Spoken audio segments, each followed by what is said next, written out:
Pessoal, estamos retornando então para as duas últimas apresentações do dia de hoje. Eu acho que o Júlio, doutor Júlio, deve estar já conectado conosco. Queria a confirmação de que está tudo ok com o senhor Júlio Assis Correia Pinheiro. Ok. Muito bem. O doutor Júlio vai falar para nós, vai conversar conosco, então, a respeito de mineração irregular. O doutor Júlio é conselheiro do Tribunal de Contas do Estado de Amazonas. Boa tarde, doutor Júlio. É um prazer recebê-lo no nosso seminário. Boa tarde a você, Roberto. Boa Obrigado. tarde a todos os integrantes desse painel.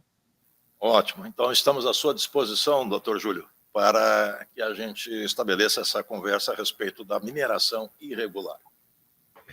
Bom, primeiramente eu queria cumprimentar o general Pouzin, que dirige a nossa superintendência da Zona Franca de Manaus, o coronel Amaral, que é o superintendente adjunto de planejamento, a você, Roberto, que já fiz referência inicialmente, e a todos aqueles que participaram deste painel, deste evento, e que certamente devem estar muito curiosos, em função da participação de um membro de um tribunal de contas, nesse caso, a minha presença aqui perante os senhores. Eu tenho certeza que nós vamos conversar e certamente todos ficarão, até certa forma, surpresos. Eu diria surpresos por conta de que, infelizmente, é muito pouco difundida a atuação dos tribunais de contas em todo o Brasil e que tem peculiaridades específicas e que tem tudo a ver com os temas que nós discutimos sobre essa questão ambiental e esses aspectos que nós vamos discutir hoje da mineração irregular, que tem tudo a ver com o que nós fazemos no Tribunal de Contas do Estado do Amazonas e que estamos difundindo esse trabalho já ao longo de mais de 10 anos em todo o Brasil e que vem sendo aceito e vem sendo praticado por muitos tribunais, pelo próprio Tribunal de Contas da União, até porque é uma questão que está inserida dentro da nossa Carta Magna,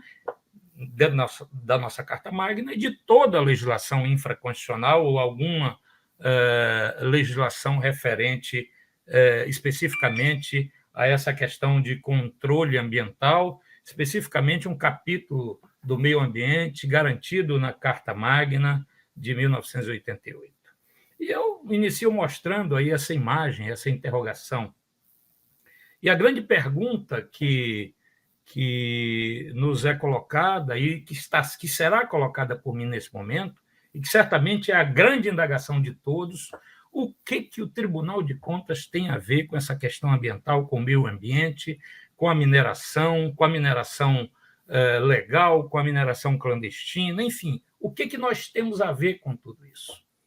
E eu diria, meu caro Roberto, senhores ouvintes, aqueles que nos assistem, os painelistas que me anteciparam, e eu vi muitas discussões acerca dessa questão de governança, de planejamento, da questão das ODSs, que são extremamente importantes para todos nós, notadamente para nós que fazemos parte do sistema de controle brasileiro. E aí, diga-se de passagem que o grande arcabouço, o grande guarda-chuva de tudo isso está exatamente na Constituição Federal.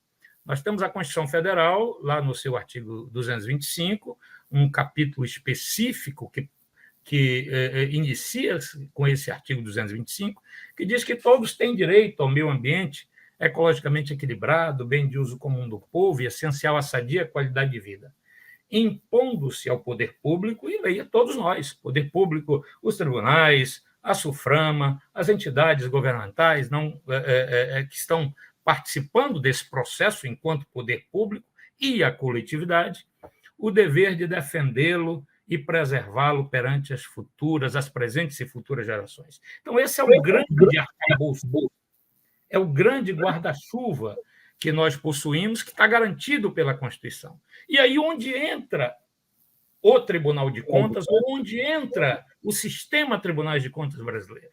exatamente naquilo que está estabelecido no artigo 70 da Constituição.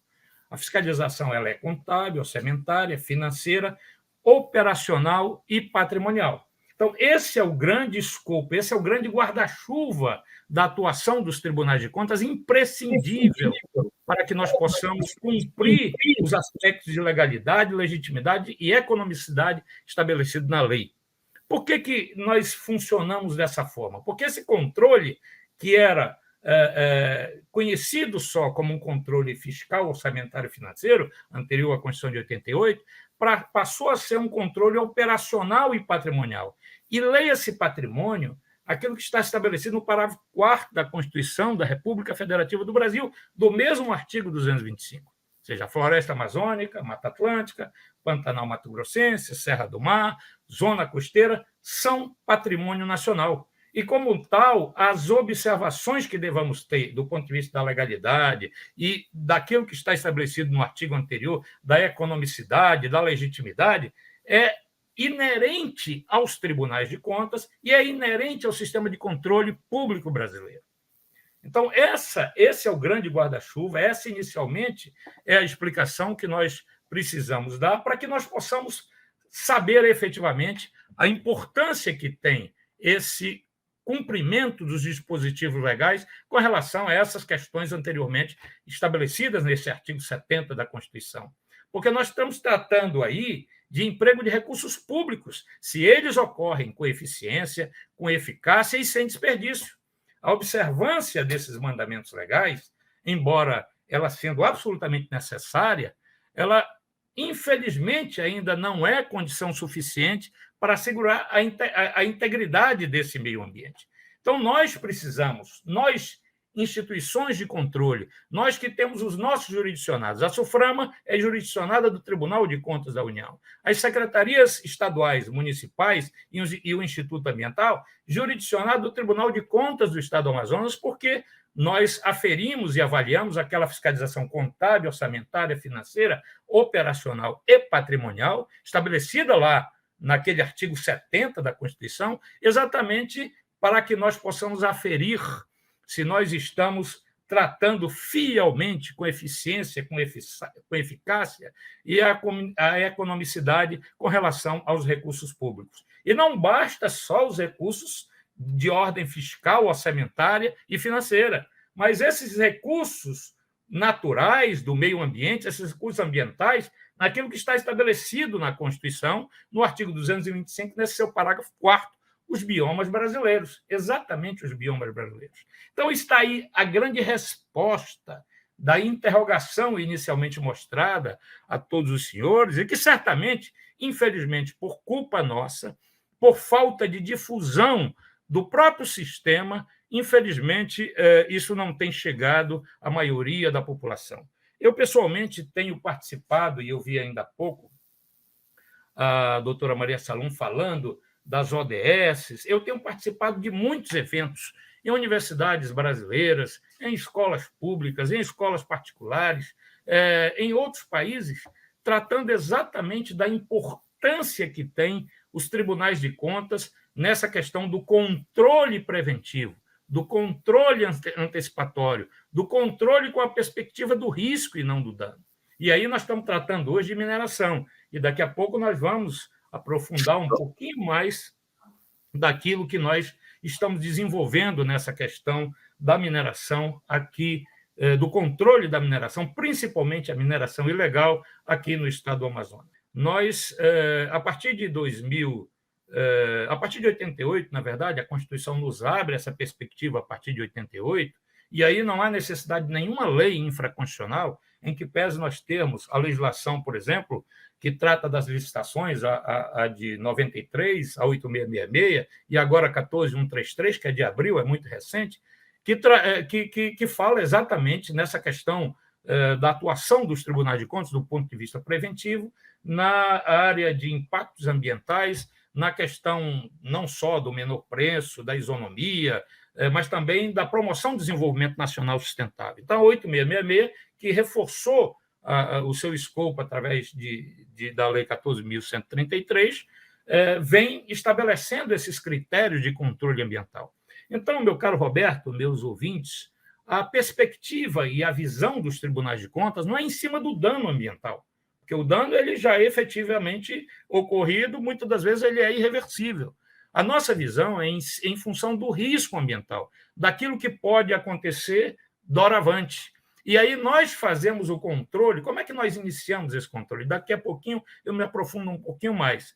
Exatamente em função do nascedouro de tudo isso, desde a licença ambiental, que a licença ambiental é um ato administrativo discricionário da autoridade competente que a emite e que está sob a avaliação dos auspícios, dentro dos auspícios do artigo 70 da Constituição, de legalidade, de legitimidade, de saber se ela foi expedida dentro dos critérios legais.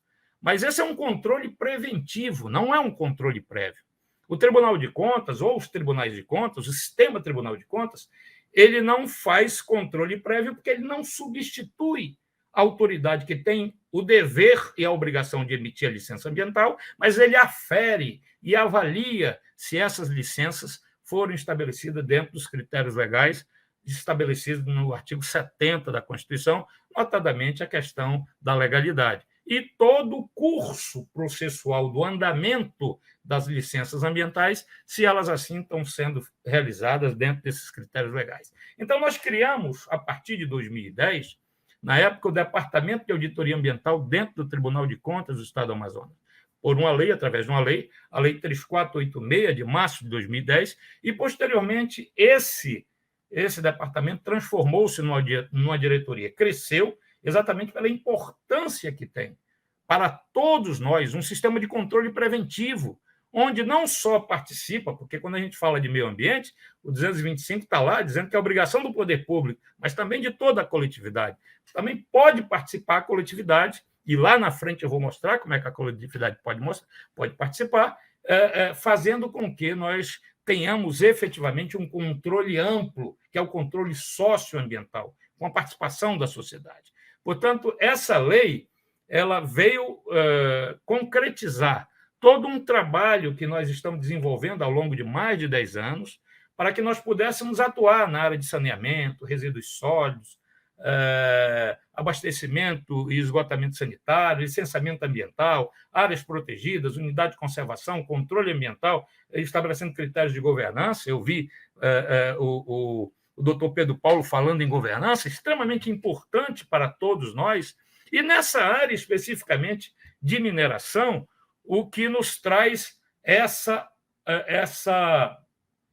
oportunidade de trabalhar o preventivo e não de forma deletéria, porque quando se atua de forma deletéria, por exemplo, o dano instalado, no caso, uma ação civil pública ou uma ação popular proposta no Poder Judiciário, esse problema já está de forma tardia, o dano já está instalado de forma tardia e, infelizmente, muitas das vezes, mesmo havendo compensações, muitas das vezes sem uma resolutividade que possa permitir com que nós tenhamos, eu acho que deu um probleminha aqui de novo, que nós tenhamos uma atuação mais efetiva do Tribunal de Contas do Estado do Amazonas. E aí eu coloco um exemplo de controle de licenciamento ambiental.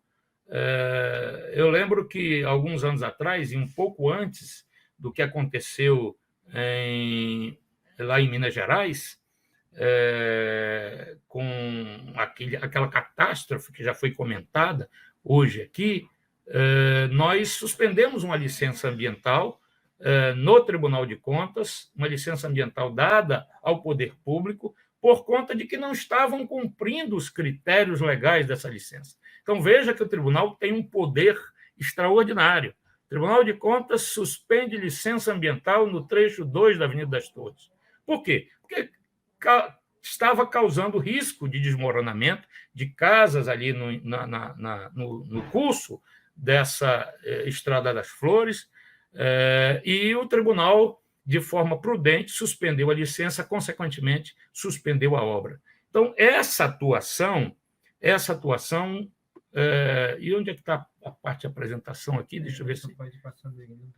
Essa atuação, eu não estou conseguindo colocar aqui no modelo apresentação, não sei por que cargas d'água, mas essa atuação, ela vem ocorrendo sistematicamente, garantindo ao nosso jurisdicionado, ou seja, a Secretaria de Meio Ambiente, o Instituto Ambiental e as secretarias municipais de meio ambiente, que eles possam efetivamente cumprir o seu papel constitucional de fazer com que a legislação ela seja efetivamente cumprida dentro da sua totalidade. E aí nós vamos nos reservar agora a comentar um pouco sobre essa questão de mineração. Nós sabemos que na Amazônia, as formações do período pré-cambriano, isso aí é uma questão histórica, corresponde a aproximadamente 40% do seu território. As coberturas sedimentares apresentam potencialidade para uma grande variedade de depósitos minerais. Aí leia-se todos aqueles que já foram discutidos aqui, nos que me antecederam nessa fala, e todos esses dentro dos critérios e técnicos, os critérios técnicos já discutidos aqui perante todos os que conversaram sobre esse tema.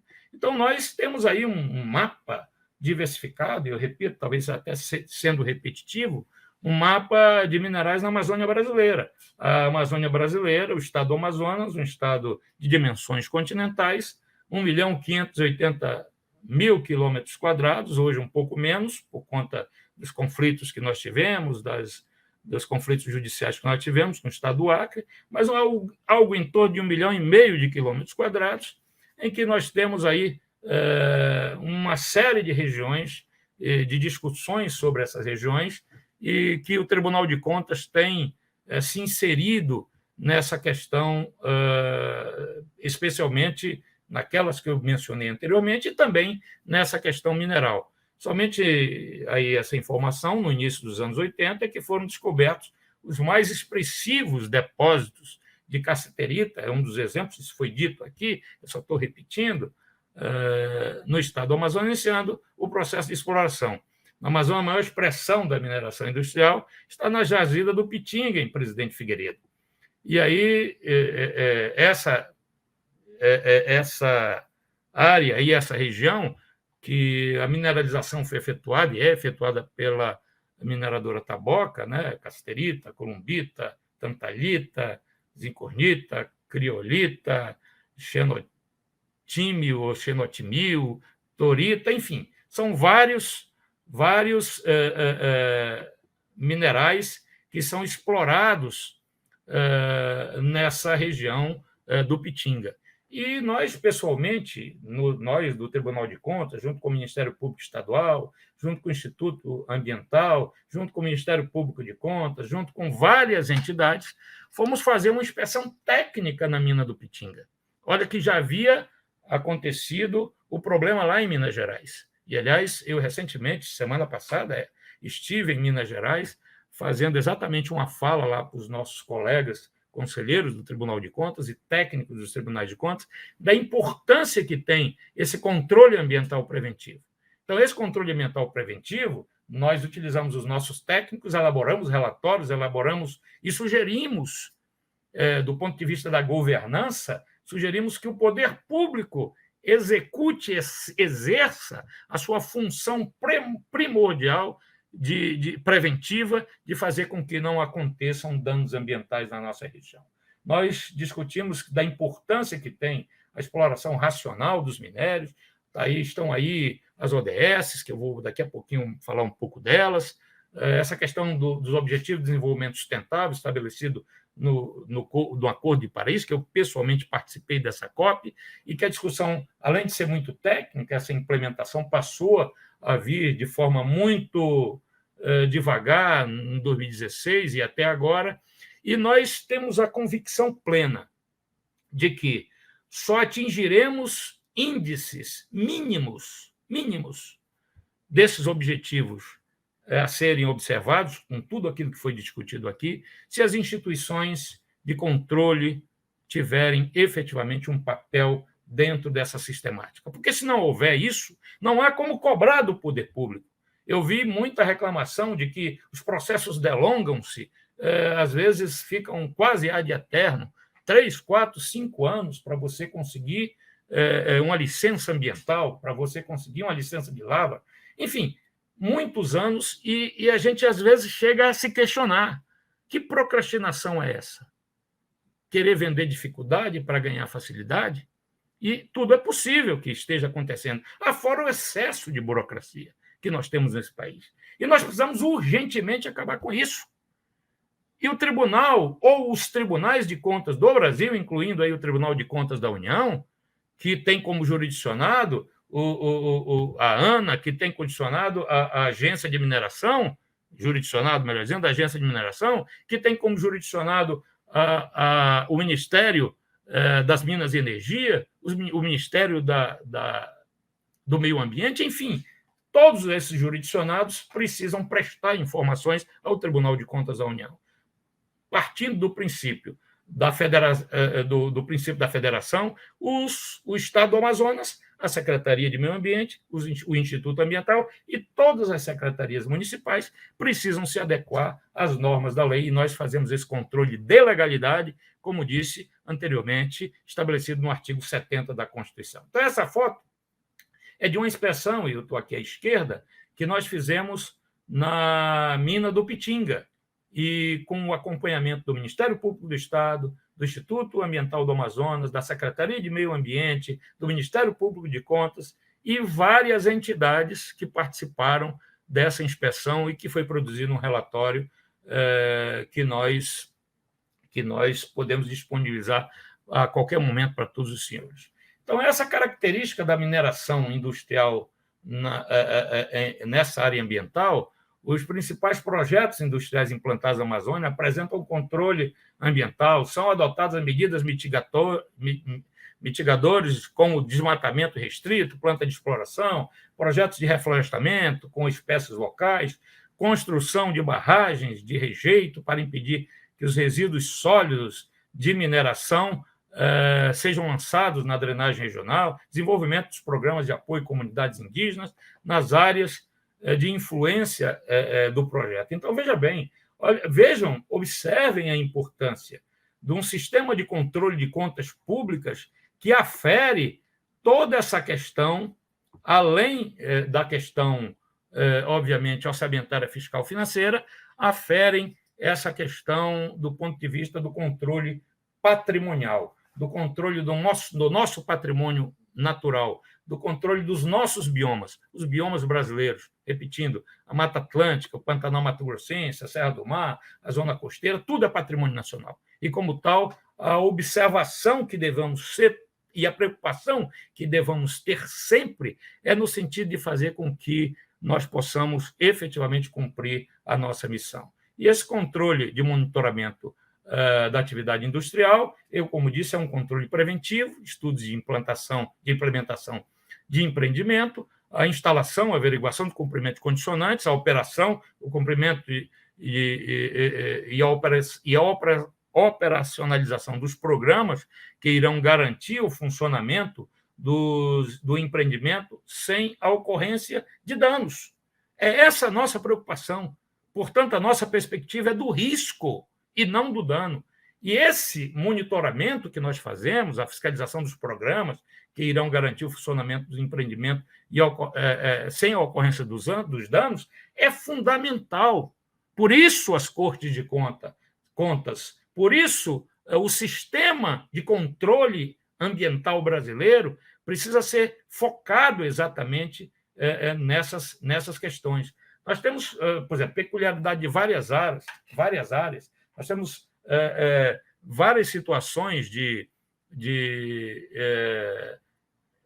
reservas indígenas e projetos que estão inseridos, muitas vezes, clandestinamente retirados das reservas indígenas, vários minérios. E esse controle ambiental, é bom que se diga isso, por isso essa transparência da peculiaridade da área, onde nós temos unidade de conservação, reserva indígena, e nós temos ali, por exemplo, dentro do próprio Pitinga, que está meio que inserido, ou está inserido dentro daquela reserva, mas que teve uma série de estudos e que teve compensações para que ela pudesse ser explorada como efetivamente está sendo.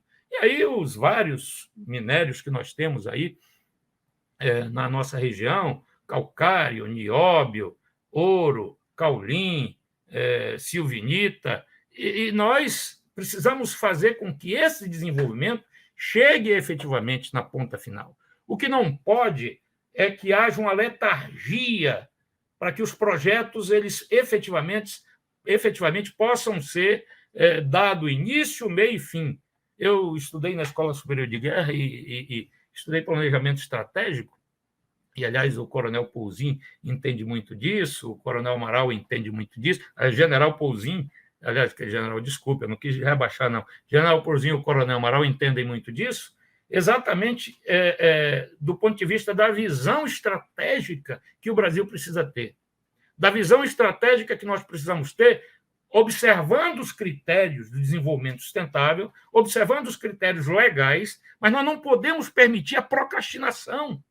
Nós não podemos permitir que licenças sejam colocadas de forma tardia, fiquem aí ad eterno, e nós precisamos de desenvolvimento, sim. E para quê? Para que nós possamos atingir a população, para que nós possamos atingir aqueles que mais necessitam de emprego, de renda, para que nós possamos ter um Estado social efetivamente, para que nós possamos ter um sistema de controle socioambiental efetivamente, observados os critérios dos Objetivos de Desenvolvimento Sustentável. Então, essa atividade legal, por exemplo, de garimpo, e eu aqui falo no sul do Amazonas, sudoeste do Amazonas, e tem lá uma série de problemas detectados, os achados de auditoria que nós estamos fazendo, que nós estamos realizando, são achados que nos deixam, assim, pasmos. Como é que pode haver, por exemplo, a utilização de mão de obra intensiva, geralmente sem formação, além de tecnologias primitivas? A atividade garimpeira ocupou um grande contingente de trabalhadores, porém de imigrantes, transferindo e as dificuldades da lida para a Amazônia. O aproveitamento da riqueza mineral tem sido responsabilizado pelos problemas ambientais e sociais, os problemas socioambientais impostos na região nos últimos anos. Problemas periféricos agregados ao garimpo, posse de terra, violência, marginalização. O que mais tem no sudoeste do Amazonas é violência.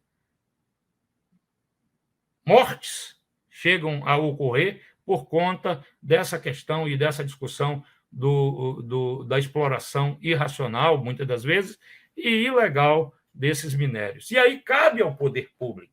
É por isso que nós temos os nossos jurisdicionados e nós orientamos o governo do Estado, trabalhando na questão da governança, fazendo informações, dando informações, exigindo o cumprimento da legislação, exatamente para evitar problemas que vinham ocorrendo aí e que vem sendo registrado por nós na Diretoria de Controle Ambiental do Tribunal de Contas do Amazonas. Esse é um exemplo aí em Humaitá. Aí um dos exemplos em Humaitá, que nós sabemos muitas dragas existentes naquela região. Recentemente, nós fomos fazer um trabalho de controle de desmatamento e de queimadas, e nós percorremos toda a BR-319, a BR-230. Eu, pessoalmente, fui, como faço isso, nas inspeções, nas auditorias, eu não fico em gabinete.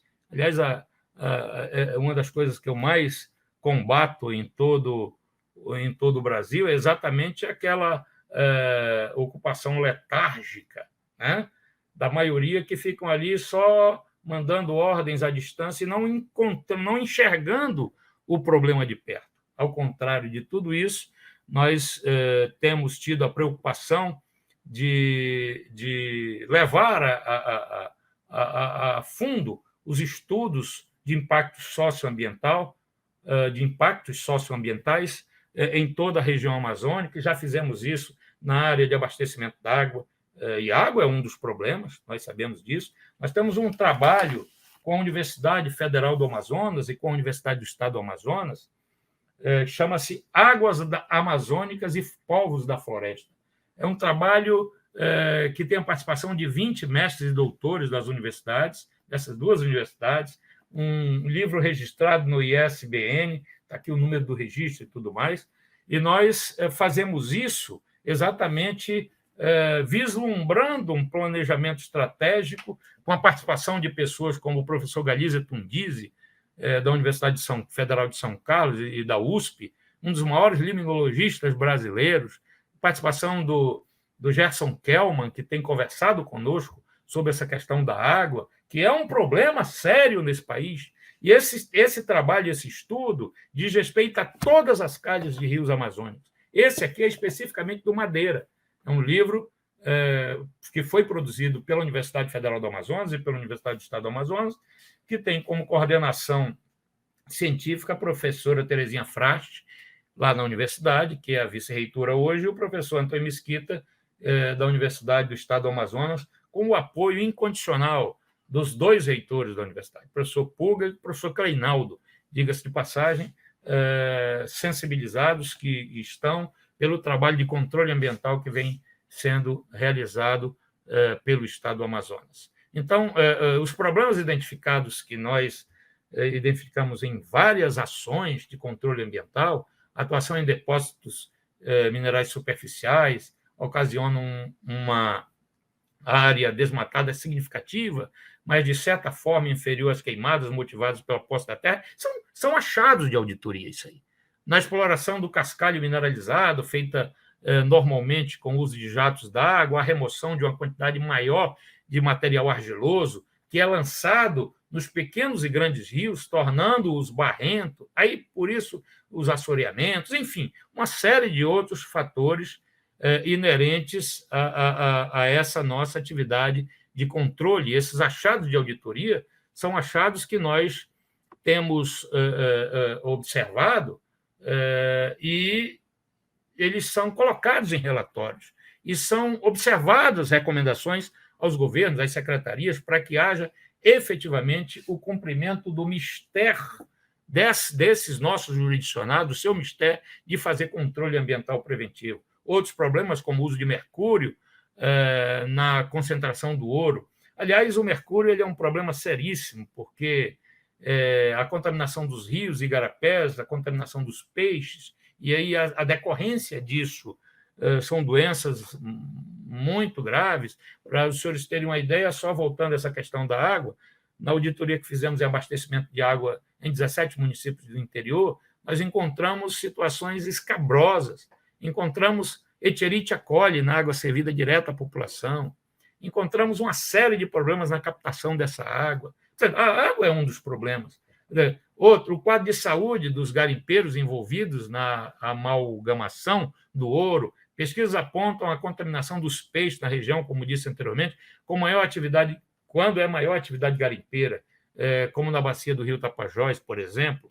A expansão garimpeira também contribuiu de maneira direta para a disseminação de malária na região em função do aumento da população nas áreas de risco e as péssimas condições sanitárias. Ou seja, tudo isso chega em cadeia para todos nós. E nós, como cidadãos, nós, como brasileiros, nós, como poder público, temos a obrigação, está lá no artigo 225, e a coletividade tem a obrigação de prover um meio ambiente sadio, nós cruzamos os braços. Então, essa atuação nossa vem sendo trabalhada ao longo de mais de 10 anos e hoje é reconhecida nacional e internacionalmente. Hoje nós já levamos para outros países essa nossa experiência. Hoje o Tribunal de Contas do Amazonas, e eu digo isso sem nenhuma vaidade, é conhecido como o Tribunal Ambiental, o Tribunal Verde do Brasil. E nós temos vários projetos, não só nessa questão da água, não só na questão do resíduo sólido, não só na questão da mineração, projetos de auditorias que haverão de contribuir para toda a sociedade, não só para o poder público, porque a sociedade é quem pena no final das contas. Eu ouvi aqui vários colegas que me antecederam falando nas dificuldades que nós temos para que os projetos eles possam ser concretizados. Nos países desenvolvidos, as coisas são resolvidas em meses, em dias, e nós aqui demoramos 3, 4, 5, 6 anos. E o Tribunal de Contas tem a obrigação de exigir o cumprimento da lei, de não deixar procrastinar, de fazer com que nós possamos ter resolutividade nas nossas ações. Essa resolutividade vai trazer benefício para todos nós. É importante que se diga isso. Eu, numa conversa que tive recentemente com o general Pouzinho e com o coronel Amaral, mostrando exatamente essas peculiaridades dos tribunais de contas, eu dizia da importância que tem o controle ambiental preventivo, eu dizia da importância do controle de fiscalização de legalidade, para que, por exemplo, repito, essas licenças ambientais, que são atos administrativos discricionários de quem emite, não sejam colocadas como moeda de troca por quem quer que seja. É importante que nós tenhamos isso de uma forma muito clara, muito aberta, e é importante que as instituições possam cumprir o seu papel efetivo. E ao cumprir esse papel efetivo, estarão cumprindo aquilo que está estabelecido na Constituição. Portanto, os gargalos do controle, continuando aí discorremos aquilo que estamos colocando exatamente aqui, o caos da atividade garimpeira muitas vezes impede a apuração da responsabilidade por danos ambientais. Instalou-se um caos no país. Hoje em dia, ninguém consegue ter com muita nitidez a separação do que é legal, daquilo que é clandestino, e muitas das vezes elas se misturam. Eu cito até um exemplo na questão do manejo florestal. O manejo florestal, o cidadão faz um manejo para uma área restrita lá de X hectares e ele faz o manejo ou ultrapassa esses X hectares para mais Y, mais Z, mais D, enfim, ad eternum, fazendo com que aquilo que, teoricamente, teria sido garantido pela legislação para atuação e para que pudéssemos fazer uma exploração racional, ela seja estendida. Assim também, provavelmente, na mineração. Então, as características continentais dificultam a atuação, os órgãos de controle ambiental e com poder de polícia, com baixo efetivo de servidores. Ouvi isso aqui hoje. O Acre, por exemplo, ouvi o colega dizendo, está dependendo de Rondônia, ou seja, não há efetividade.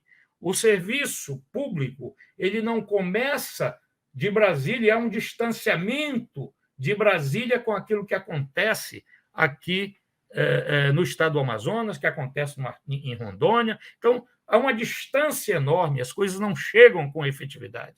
Por isso, o critério do princípio da eficiência e da efetividade que eu discorri ainda há pouco. Então, essa deficiência de interação entre diversos atores que atuam no controle ambiental dificulta para que haja efetivamente o resultado que nós queremos, que nós almejamos. Porque nós queremos desenvolvimento sustentável, nós queremos desenvolvimento com critérios legais, mas nós não queremos a procrastinação desse mecanismo, porque tudo aquilo que acontece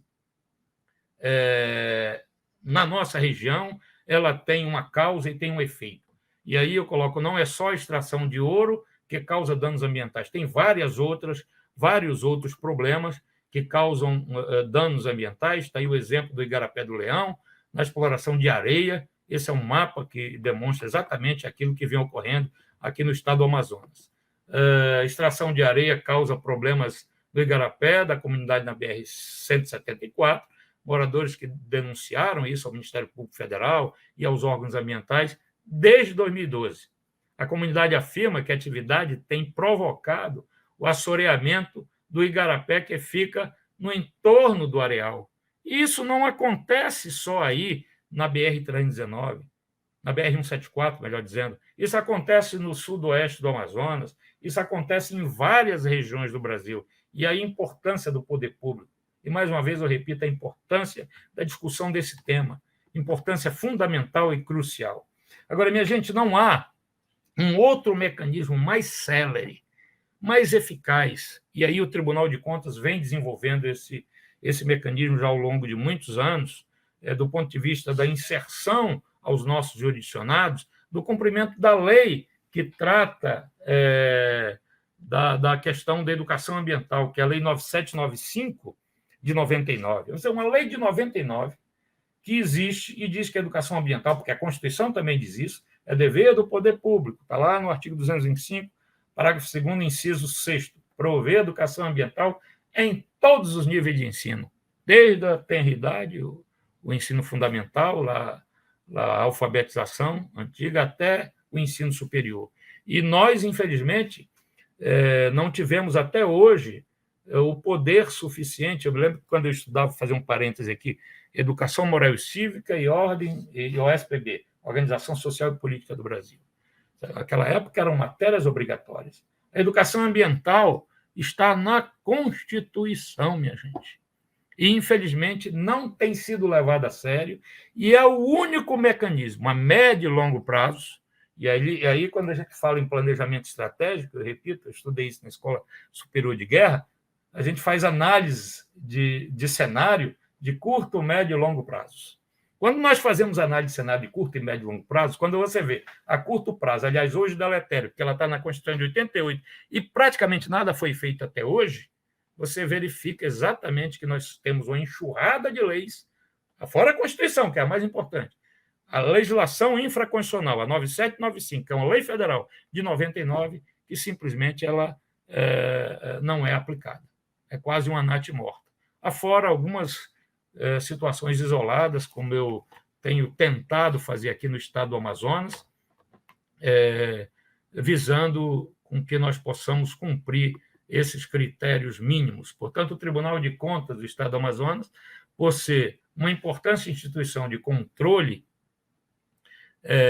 pela competência constitucional de fiscalizador, fazer prevenção visando a preservação do patrimônio ambiental brasileiro e por estar na região que abriga a maior biodiversidade do planeta, a maior reserva hidromineral do planeta, com destaque para a maior reserva hidromineral, nesse caso, e florestal do planeta, não poderia ficar alheio a essa convocação mundial de ingressar na agenda ambiental pela qualidade sustentáveis das populações do presente e do futuro, porque está na Constituição. Eu venho dizendo isso em todas as palestras que eu tenho feito no Brasil e fora do Brasil, e tenho mostrado exatamente essa importância, a importância que tem nós fazermos cumprir a legislação, principalmente a Constituição da República Federativa do Brasil. Esse é o programa de educação ambiental que nós temos no Tribunal de Contas do Estado do Amazonas. Chama-se, é uma cartilha, está aqui na minha mão,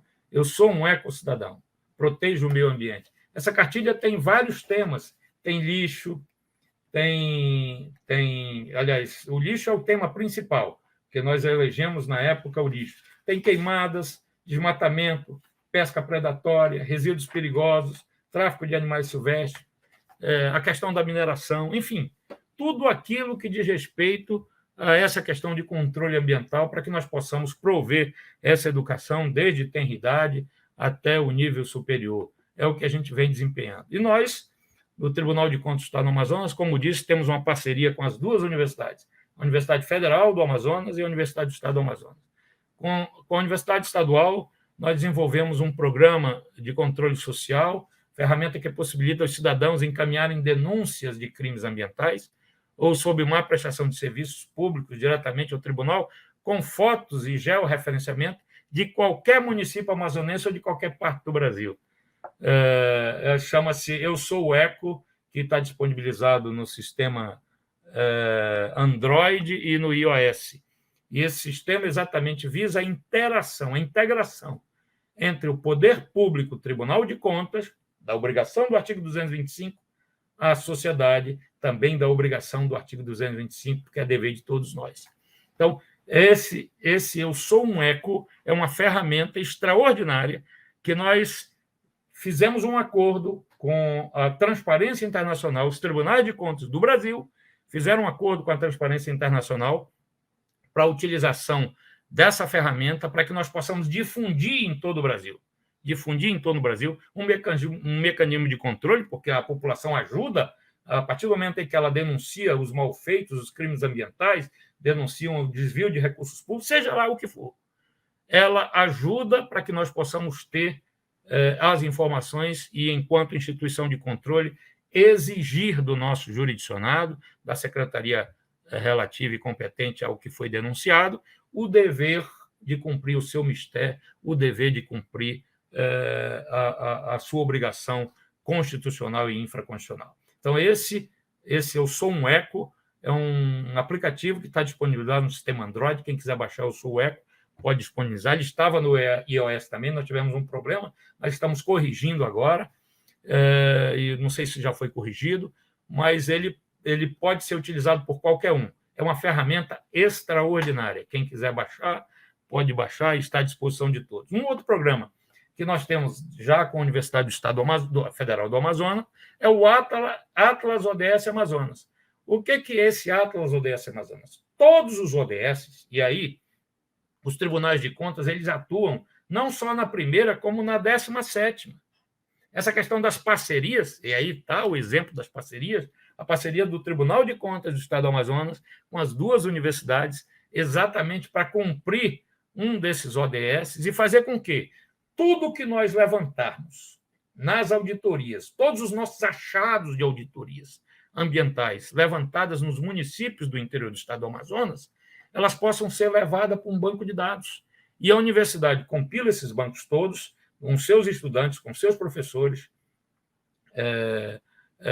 e essa universidade consegue ter essas informações. Da mesma forma, o trabalho que nós fazemos no levantamento que nós vamos ter das águas amazônicas e dos povos da floresta. Ou seja, nós vamos fazer análise físico-químico-microbiológica da água, coisa que a universidade não tem, as universidades não têm, e coisa que até hoje estudo nenhum profundo científico sobre a questão da qualidade da água, da contaminação por mercúrio, da contaminação por bactérias, tem. Nós recentemente fizemos no Lago do Rei, em função de uma mortandade gigantesca de peixes, que tem todo ano, e procuramos entender esse processo científico, por que ocorre essa mortandade.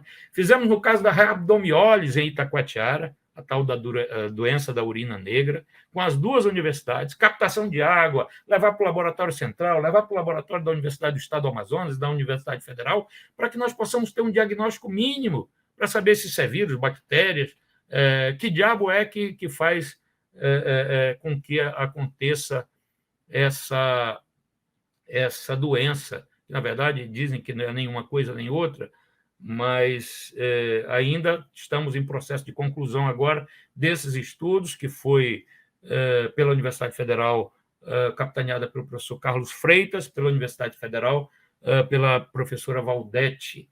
E aí é o trabalho que nós estamos fazendo, saber se é toxina, se não é toxina, o que causa a rabdomiólise.